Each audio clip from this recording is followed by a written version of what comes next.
Loknayak foundation ఆధ్వర్యంలో ఈ నెల 20వ తేదీన ఋషికొండ A1 గ్రాండ్ హోటల్లో ఎన్టీఆర్ 28వ పుణ్యతిథి ANR శత జయంతి కార్యక్రమాలను నిర్వహించనున్నట్లు ఫౌండేషన్ వ్యవస్థాపక అధ్యక్షులు ఆచార్య యార్లగడ్డ లక్ష్మీప్రసాద్ తెలిపారు. శుక్రవారం AU హిందీ భవన్లో ఏర్పాటు చేసిన మీడియా సమావేశంలో ఆయా వివరాలు తెలిపారు. కార్యక్రమానికి ముఖ్య అతిథిగా సినీ నటుడు మాజీ కేంద్ర మంత్రి చిరంజీవి విచ్చేస్తున్నారని, అలాగే పురస్కార గ్రహీతగా ప్రముఖ నవల రచయిత యండమూరి వీరేంద్రనాథ్ ని ఎంపిక చేసినట్టు ఆయన పేర్కొన్నారు.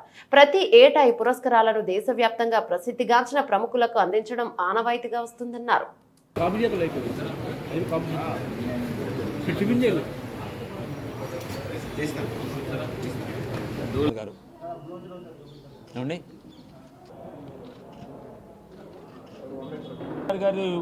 పుణ్యతిథి వర్ధంతో పాటు అక్కినేని నాగేశ్వర శత జయంతి కూడా కలిపి చేస్తున్నాం.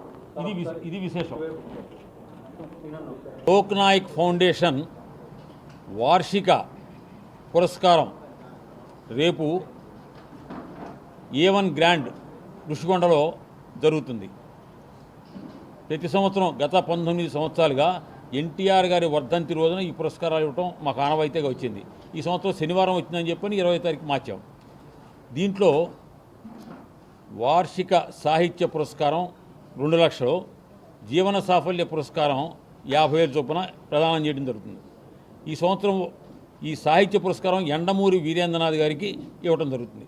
అదేవిధంగా జీవన సాఫల్య పురస్కారం కింద ఇండ్ల రామసుబ్బారెడ్డి గారు ప్రఖ్యాత మనోవిజ్ఞాన వైద్యులు, 2 రాధాకృష్ణరాజు గారు బెంగళూరులో తెలుగు విజ్ఞాన సమితి అనేటువంటి చెప్పి తెలుగు వారికి ఎంతో సేవ చేసిన రాధాకృష్ణరాజు గారు, 3వ వారు విల్సన్ సుధాకర్ తుల్లుమిల్లి అని చెప్పని ఆయన అంతర్జాతీయంగా ప్రపంచవ్యాప్తంగా పర్యటన రంగంలో నిపుణుడు, భారతదేశం తరఫున చాలా పర్యాటక నిపుణుడుగా ఉన్నాడు.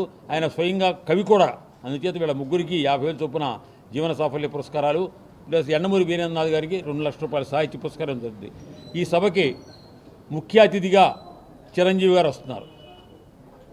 అధ్యక్షులుగా ఆకుల శేషాయి గారు, హైకోర్టులో ఉన్నటువంటి చాలా సీనియర్ న్యాయమూర్తులు ఆయన.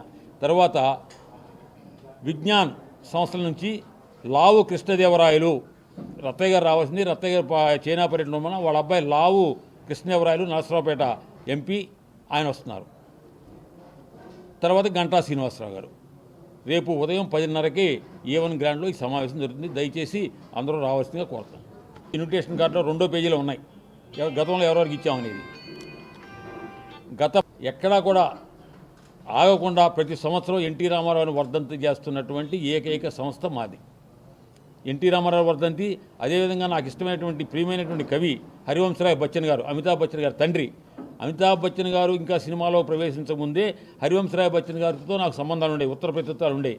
ఆయన హిందీలో హాలావాదం అనేటువంటి దానికి ప్రవర్తకుడు. ఆయన మధుశాల, మధుబాల, సతరంగిణి, మధుకలశ అనేటువంటి కావ్యాలు రాశారైన ప్రముఖ హిందీ కవి హరివంశరాయ్ బచ్చన్ గారు. వాళ్ళిద్దరు వర్ధంతి జనవరి 18 అవడంతో గత 19 సంవత్సరాలుగా ఈ 18వ తారీఖు వారిని గుర్తు చేసుకుంటూ ఈ పురస్కారాలు ఇవ్వడం జరుగుతుంది.